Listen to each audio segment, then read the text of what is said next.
দিদিমণি বিধানসভার ভিতরে তার সঙ্গে চা খাচ্ছিল কেন? গরিব মানুষের মাথায় লাগবে, তাই তো। এক্সাম্পল একটাই দিলাম। এই ধরনের অনেক কথাবার্তা আছে, সেটা আপনার এলাকায় আপনাদেরকে বোঝাতে হবে।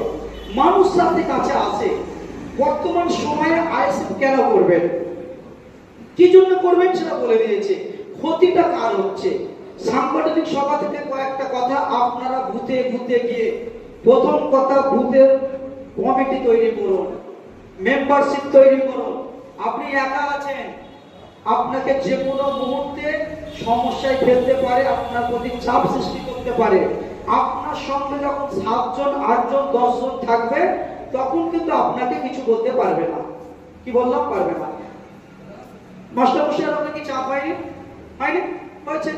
অনেক সময় লুকিয়ে লুকিয়ে ঘুরতে হয়েছে। আমার উপর দক্ষিণ কেন্দ্রে চাপ হয়নি? হয়নি? হয়েছে। এখন কোনো মায়ের লাভ নেই আমার সামনে এসে দাঁড়াতে পারবে। কেন বলেন তো? টিম তৈরি হয়েছে। তাই আলোচনা কিছুই নয়, যেটা আলোচনা হবে বুথে গিয়ে মেম্বারশিপ বাড়ান, মেম্বারশিপ বাড়ান। সাধারণ মানুষের কাছে কিছু কথা আমি বলবো, সেটা গিয়ে বলবেন। একটা কথা মনে রাখবেন, আজকে হয়তো অনেকে ভয় আসতে পারেনি, অনেকে ভয় করছে, অনেকে ফেসবুকে কমেন্ট করতে ভয় করে, এটা নওশাদ সিদ্দিকীরটা আমি কমেন্ট করব, কেউ গ্রামের লোক যদি কেউ দেখে, কিরে আইএসএফ প্রচার করছিস, সে ভয় ওটা বন্ধ প্রচার করে না। সেসব ভাইদেরকে একটা কথা বলি, আজ থেকে 2016 সাল থেকে, আজ থেকে 10 বছর আগে থেকে আমার পার্টির প্রতিষ্ঠাতা আব্বাস সিদ্দিকী স্যার একটা কথা বলেছিল যে বাংলার মানুষ, বিশেষ করে সংখ্যালঘু মানুষ, মুসলিম সমাজ, সংখ্যালঘু গরিব আদিবাসী, আপনাদের উদ্দেশ্যে বলছি, বাংলার জমিনে এমন একটা দিন আসবে তোমরা তোমাদের অস্তিত্বটা হারিয়ে ফেলবে, তোমাদের নাগরিকত্বটাও চলে যাবে, মাথা তুলে বাঁচতে পারবে না। এমন একটা দিন আসবে তোমাদের মসজিদ থাকবে না, তোমাদের মাদ্রাসা থাকবে না, তোমাদের বাপদাদার কর্মস্থান থাকবে না, হিন্দু সমাজের মানুষ তোমরা তোমাদের পুজো পাঠ করতে পারবে না। আব্বাস সিদ্দিকী সাহেব বলেছিলেন, ভাইজান বলেছিলেন। তখন নামধারী কিছু মুসলিম, সুরাতে কিছু নেতা, দালাল মার্কা নেতা, কিন্তু দুর্নীতির রাজনীতির কারবারিরা তার আব্বাস সিদ্দিকীর নামে উল্টো পাল্টা কথা বলেছিল যে ও পাগল হয়ে গেছে, ভুল ভাল কথা বলছে। বলেছিল না? বলেনি? আজকে আব্বাস সিদ্দিকী ভাইজানের কথা মিলছে না? মেলেনি? কথা বলতে হবে। ভাইজান বলেছিলেন এমন একটা সময় আসবে মসজিদে তুমি ঢুকতে পারবে না। আজকে ফলো করে দেখুন, উত্তরপ্রদেশ থেকে শুরু করে মসজিদে ঢুকতে দিচ্ছে না, পার করে দিচ্ছে। তোমার মাদ্রাসা থাকবে না, বলেছিল না? বলেনি? মাদ্রাসাগুলো ভেঙে দিচ্ছে না? দেয়নি? ভেঙে দিচ্ছে না? যাক, এখান থেকে আপনাদেরকে গ্রামে গিয়ে বলতে হবে। প্রথম কথা, গ্রামের মানুষদেরকে বোঝাতে হবে যে আজকে মাদ্রাসায়, স্কুলে টিচার নেই। টিচার নেই, ক্ষতিটা কার হচ্ছে? কার হচ্ছে? যে এমএলএ আছে, আপনার বিধানসভার এমএলএ, আমার মন্ত্রী, আমার এমএলএ, তাদের ছেলেরা বড় বড় স্কুলে, আইডিয়াল বড় স্কুল আছে, কলকাতা পাবলিক স্কুল আছে, আরো বড় বড় স্কুলে পড়াশোনা করছে। আপনার গ্রামের ছেলেরা যে স্কুলে আছে সেখানে তো মাস্টার নেই। ক্ষতিটা কার হচ্ছে? কার হচ্ছে? এটা প্রথমে কথা জানতে হবে। বিশেষ করে বর্তমান সময়ে পশ্চিম বাংলায় 2026-এ তৃণমূল সরকার, মমতা ব্যানার্জির নেতারা, তার দলের কর্মীরা যে ভোট চাইতে যাবে মানুষের কাছে, নতুন করে কিছু তাদের কাছে নেই যে মমতা ব্যানার্জি এই উন্নয়ন করেছে এটা দেখে ভোট দেন, এটা বলার জায়গা নেই, একটাও নেই। বিশেষ করে সংখ্যালঘু মুসলমানদের কাছে যে ভোট চাইতে যাবে, কোন মুখে ভোট চাইবে, কি বলে ভোট চাইবে, সেটার কোনো অপশন নেই। একটাই কথা ওরা বলবে, বিজেপিকে আটকাতে হবে, বিজেপিকে আটকাতে হবে, এই কথাটা ওরা বলবে। এবার আপনাদের উচিত, আপনারা মানুষকে কি বোঝাবেন? তৃণমূল নেতারা পাড়ায় গিয়ে বলবে বিজেপিকে আটকাতে হবে, ভোট দেন। শুভেন্দুর সঙ্গে মমতা ব্যানার্জির লড়াই, শুভেন্দু বিজেপি আর মমতা ব্যানার্জি তৃণমূল, এদের লড়াই, আপনি কি বোঝাবেন? কি বলবেন? তাদেরকে বলতে হবে যে ভাই শোনেন, শুভেন্দুর সঙ্গে মমতা ব্যানার্জির লড়াই নয়, পশ্চিম বাংলায় বিজেপি বলে কিছু নাই। পশ্চিমবাংলায় বিজেপি বলে কিছু আছে? নতুন কথা নয়। পশ্চিমবাংলায় বিজেপি নতুন করে আসলো? আসেনি। পশ্চিমবাংলায় বিজেপি দলটাকে চালাচ্ছে তৃণমূল কংগ্রেসের লোকেরা। প্রমাণ দেখুন, বলতে হবে যে তৃণমূল কংগ্রেসে ছিল কে? বলুন, শুভেন্দু অধিকারী, সব থেকে বড় তৃণমূলের নেতা। মমতা ব্যানার্জির পরে তার স্থান ছিল, সে গিয়ে এখন সব থেকে বড় বিজেপি। ঠিক বলছি না? ভুল বলছি? তাহলে লকেট চট্টোপাধ্যায় কোথা ছিল? মমতার সঙ্গে। মুকুল রায় কোন দলে? মমতার সঙ্গে। তাহলে মূলত পশ্চিম বাংলায় বিজেপিটাকে চালাচ্ছে কারা? সব তৃণমূলের লোকেরা। নতুন করে পশ্চিমবাংলায় বিজেপি বলে কিছু নাই, তৃণমূলের লোকেরা গিয়ে চালাচ্ছে। এই শুভেন্দু যখন তৃণমূলে ছিল, মুসলমানদেরকে কত ভালো ভালো কথা বলেছে, দোয়া করেছে, ইফতার করেছে। এখন গিয়ে সব থেকে মুসলমানদের জাতির দুশ্মন, কওমের দুশ্মন, মানবতার দুশ্মন, দেশের দুশ্মন, জঘন্যতম কাজ সে করছে। কিন্তু শুভেন্দুর মতো এখনো যে হাজার হাজার তৃণমূলের মধ্যে নাই, এটা আপনি কি করে বলবেন বলুন? তাদের থেকে জানতে চাইবেন, বুঝতে পারছেন না, পারেন না? তাদের থেকে জানতে চাইবেন। একটা কথা মাথায় রাখবেন, কথা আমি বানাচ্ছি না, শেষ করছি, কোনো সময় খুবই সংক্ষেপ, আপনাদেরকে কিন্তু বলতে হবে। বর্তমান সময়ে কোনো জায়গায় আপনি দেখাতে পারবেন না, এগুলো আমি তাদেরকে বলছি, এটা মানে বক্তব্য দেওয়ার জন্য নয়। গ্রামগঞ্জে আপনাদেরকে 40টা 50টা 20টা চায়ের দোকানে আলোচনা করতে হবে, আলোচনা করতে হবে। এখনো যদি আপনারা ভয়ে পিছিয়ে যান, আমি আগে একটা কথা বলে আমাদের ভাইজান বলেছিলেন, তিনার কথাটা তখন যদি পশ্চিম বাংলার মানুষ মেনে নিতেন, আজকে ওয়াকফের জন্য দিল্লি গিয়ে বলতে এই কথাটা বলার সাহস মমতা ব্যানার্জি পেতরা। এটা মাথায় রাখতে হবে। মমতা ব্যানার্জি বুঝে নিয়েছে যে পশ্চিম বাংলার মুসলমানদেরকে যে পরিস্থিতিটাকে পৌঁছে দিয়েছে, এদেরকে আমাকে ভোট দেওয়া ছাড়া, তৃণমূলে থাকা ছাড়া এদের কোনো গতি নাই। তাই মমতা ব্যানার্জি মুসলমানদের দিকে দেখছেই না, দেখছেই না। আপনাদেরকে এই কথাগুলো গ্রামে গিয়ে বলতে হবে। আপনি ভেবে দেখুন, পশ্চিম বাংলায় তৃণমূলের নেতারা কিছু কম বেশি মমতা ব্যানার্জি 35 থেকে 40% ভোট নিয়ে মমতা ব্যানার্জি জিতেছে। পশ্চিম বাংলায় মুখ্যমন্ত্রীকে জিতানোর জন্য, মমতা ব্যানার্জিকে পদে বসানোর জন্য সব থেকে বড় ভূমিকা যেটা পালন করেছে, সেটা হচ্ছে সংখ্যালঘু মুসলমানরা। ঠিক বলছি তো? সব থেকে বেশি।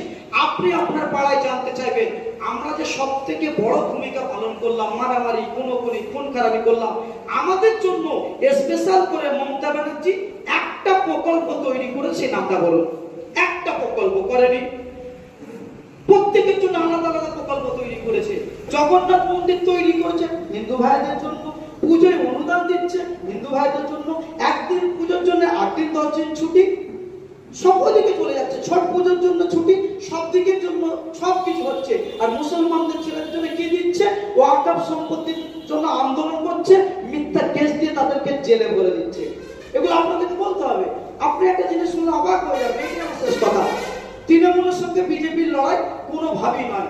মমতা ব্যানার্জি পরিষ্কার, মমতা ব্যানার্জি পরিষ্কার শুভেন্দুকে দিয়ে এই পশ্চিম বাংলায় নোংরা খেলাটা খেলছে, নোংরা খেলাটা খেলছে।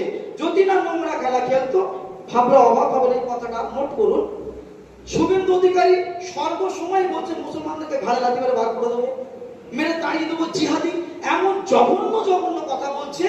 মমতা ব্যানার্জি যদি সত্যি মুসলমানদের ভালোবাসতো, যদি শুভেন্দুর সঙ্গে দ্বন্দ্ব থাকতো, তাহলে মমতা ব্যানার্জি কবে ওর ঘাট ধরে জেলে ভরে দিত।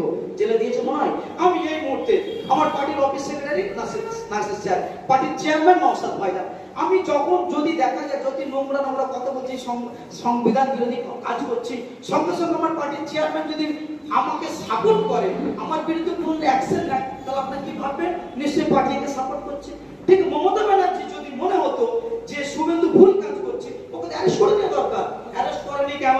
এখান থেকে বুঝতে হবে যে শুভেন্দুকে দিয়ে মমতা বলাচ্ছে। এবার আপনার ভাবতে হবে যে মমতা ব্যানার্জি কেন শুভেন্দুকে দিয়ে বলাচ্ছে, ফায়দাটা কি আছে? ফায়দাটা এটাই, শুভেন্দু যত নোংরা নোংরা কথা বলবে, যত বাজে বাজে কথা বলবে, আপনার পাড়ায় আমার পাড়ায় ভিক্ষা দেওয়া কিছু তৃণমূলের মুসলিম দরদি দালাল আছে, তারা গ্রামে মুসলমানদেরকে গিয়ে বলবে, দেখেছিস বিজেপি ক্ষমতায় আসেনি, তাই শুভেন্দু এত বড় বড় কথা বলছে, দিদিকে এবার ভোটটা দিতে হবে। ঠিক সিএ এনআরসির সময় 2021-এ নরেন্দ্র মোদী যখন বলেছিল গদ্দানের লাঠি মেরে, দিলীপ ঘোষ বলেছিল মুসলমানদেরকে সিএ করে তাড়িয়ে দেবো, তখন মমতা ব্যানার্জি বলেছিল আমি তোমাদেরকে বাঁচিয়ে নেবো। মুসলমান নামধারী নেতারা বলেছিল দিদিকে ভোট দিতে হবে, নাহলে মোদী তাড়িয়ে দেবে বলছে। বুঝতে পারছেন না? এখন সিএ তো চলে গেছে, ও চ্যাপ্টার ক্লোজ। এখন নতুন করে একটা আবার শুরু করেছে এসআইআর। এসআইআর এর নাম করে নরেন্দ্র মোদী এই সুযোগটা মমতা ব্যানার্জিকে তৈরি করে দিল যে আমি একটা টোপ দিচ্ছি, এটা আমি হুচুক তুলে দেবো, শুভেন্দুকে দিয়ে, কিছু দেশদ্রোহী গাধাকে দিয়ে, কিছু ক্রিমিনালকে দিয়ে মুসলমানদের বিরুদ্ধে নোংরা নোংরা কথা বলবো, আর তুমি তোমার কিছু মুসলিম সমাজে যাদেরকে ভিক্ষা দিয়ে পুষে রেখেছো, ওদেরকে গ্রামে গ্রামে বলতে শুরু করবে যে দেখো মোদী আবার বলছে ভোটার থেকে নাম কেটে দিচ্ছে, দেশ থেকে তাড়িয়ে দেবে, এসো দিদিকে আবার ভোট দাও। ঠিক 2021-এ সিএ নাম করে ভোট ধরা কল তৈরি করেছিল, 2026-এ ঠিক ভোট ধরা কল একটা তৈরি করেছে, নরেন্দ্র মোদী সুযোগ করে দিয়েছে, মমতা ব্যানার্জির নেতারা সেটা কাজে লাগাচ্ছে। বোঝা গেল কথাটা? গ্রামে বলতে হবে। আর যদি দেখা যায় যে শুভেন্দুর সঙ্গে মমতার দ্বন্দ্ব আছে, শুভেন্দুকে অ্যারেস্ট করছে না কেন? একটা কথা দেখুন, কদিন আগে শুভেন্দুর কনভয় গিয়েছিল এক জায়গায় কোচবিহারে, মনে পড়ে? বুঝতে পারছেন না? ভয় করছে নাকি আপনারা? মুশকিল কথা। শুভেন্দুর কনভয় গিয়েছিল না কোচবিহারে? শুভেন্দু নোংরা নোংরা কথা বলছে, তার কনভয় হামলা করলো। ওখানকার যিনি মন্ত্রী আছেন উদয় গুহ, তার বাপের ঘাড়ে তার ঘাড়ে ক্ষমতা নাই, তাদের ঘাড়ে ক্ষমতা নাই। মুসলিম ছেলেদেরকে চাচা, সংখ্যালঘু মুসলিম ছেলেদেরকে লেলিয়ে দিল, শুভেন্দুকে কালো পতাকা দেখাও। আরে শুভেন্দুকে কালো পতাকা দেখানোর দায়িত্বটা কে নিল? মুসলিম ছেলেরা। কে করতে বললো? ওকে উদয় গুহ। তাহলে শুভেন্দু তো খারাপ, জঘন্য লোক, তাকে কালো পতাকা দেখিয়ে তো ভালো করেছে। শুভেন্দুকে কালো পতাকা দেখিয়েছে বলে দেখা গেল উনি যে মুসলিম নামধারী চাচাটা, তাকে মমতা ব্যানার্জি পুলিশ অ্যারেস্ট করেছে। এরপরে দালাল মুসলিম সমাজের মধ্যে কোনো কথা নেই, আপনাদেরকে গ্রামে দিয়ে এটা বোঝাতে হবে।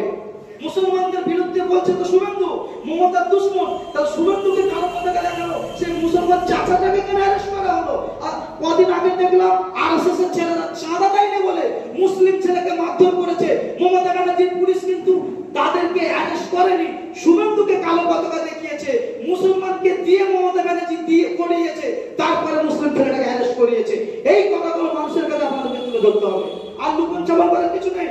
নামতে নেবে, নাচতে নেবে ঘুমটা দিয়ে কোনো লাভ নেই। আজকে যদি আপনি সাহস করে না বেরোন, আবার আজ বলে দিয়ে যাচ্ছে আগামী দিনে আর বাঁচার কোনো রাস্তা নাই। একটা বোন এখানে বসে আছে, বসে আছে, বাঁচার স্বাধীনতা পাবে না।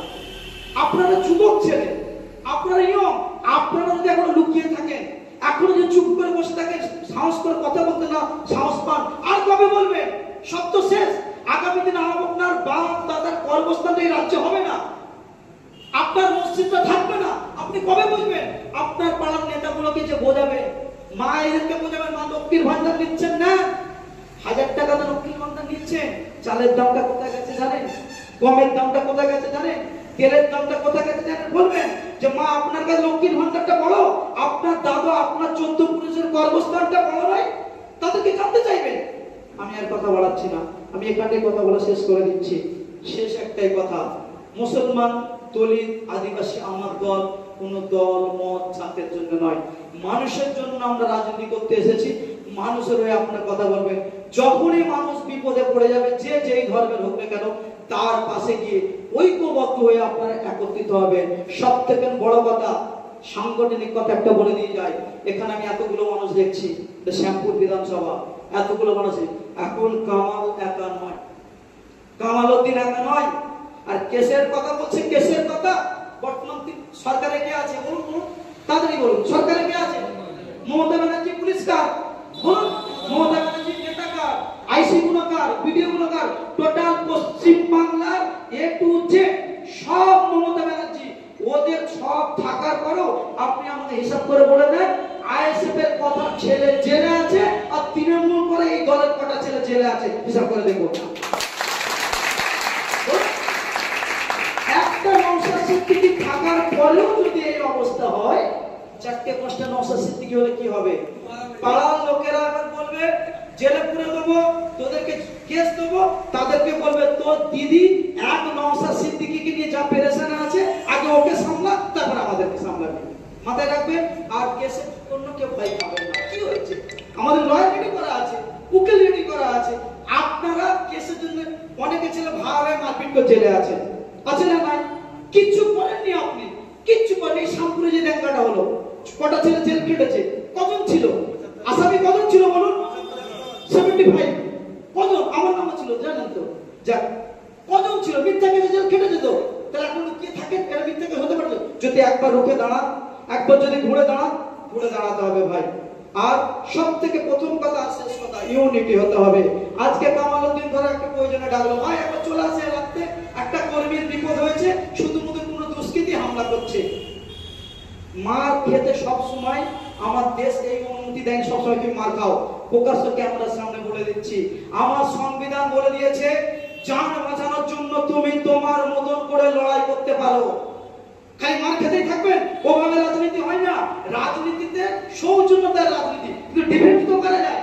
তুমি আমাকে মারতে আসছো, মেরে নাও ভাই, এই রাজনীতি নয়। আর যে যে ভাষায় বুঝবে তাকে আপনারা সেই ভাষায় জবাব দেবেন। প্রশাসন, পুলিশ, উকিল আমরা বুঝে নেবো। বোঝা গেল? আমার অনেক দরকার হচ্ছে। আমার মা বোনের ইজ্জতের দাম নাই, আমার ভাইদের রক্তের দাম নাই। মা বোনেরা পশ্চিম বাংলাতে, এটা আমার বোনেরা স্কুলে যাচ্ছে, হিসাব ধরে জানছে। আমার ভাইরা বিদেশে কাজে যাচ্ছে, রাজ্য মন্ত্রী কাজ দিতে পারে না, অপদার্থ রাজ্য সরকার কাজ দিতে পারে না।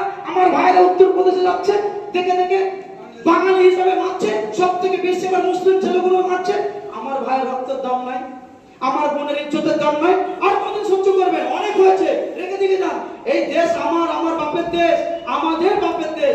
এই দেশ থেকে যারা আমাদেরকে তাড়াতে চাইবে তাদের চট থেকে তুলে আমরা ফেলে দেবো। এই প্রতিশ্রুতি দিতে হবে।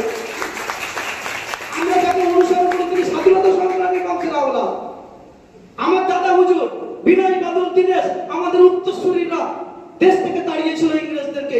এখনো আমার দেশে ইংরেজদের চলেরা বসে আছে, ব্রিটিশদেরকে অনুসরণ করে আমাদেরকে লুটতে চাচ্ছে, তাদেরকেও তাড়াতে হবে। সর্বশেষ কথা, যখনই যেখানে ডাকবে একে অপরে ঐক্যবদ্ধ হয়ে চলে যাবে। তৃণমূলের দুষ্কৃতীরা, গুন্ডা মাফিয়ারা যদি 20টা হয়, আমাদের দুটো ছেলেই তাদের জন্য কাফি। ঠিক কথা বলছি। ওরা তো ভাড়াটিয়া আসে, ওরা বাঁচাবে, মরবো না বাঁচবো, রক্ত বেরোবে না, মাথা ফাটবে, পয়সা কত দেবে। আমরা তো ভালোবাসাই অধিকার নিয়ে সব রাজনীতি করতে এসেছি, তাই ওদের 50টা বলে আমাদের 10টাই যথেষ্ট। ঠিক বলছি তো? রাত্রে, দিনে, দুপুরে যখন চাপ ঐক্যবদ্ধ হয়ে বেরিয়ে পড়বেন। নয়তো কামাল ফোন করেছে, ভাই অমুক বুথে অমুক অঞ্চলে একটা ছেলে বিপদে পড়েছে, আপনি বাড়িতে ঘুমোচ্ছেন, বলবেন আমি বোনের বাড়ি এসেছি। আপনি যখন বিপদে পড়বেন তখন মামার বাড়ি থাকবে। ঠিক বলছি তো? না, ওরা করবেন না। যে যেখানে থাকবেন বেরিয়ে পড়বেন, নিজেরা নিজেদের মতো করে লড়াই করবেন।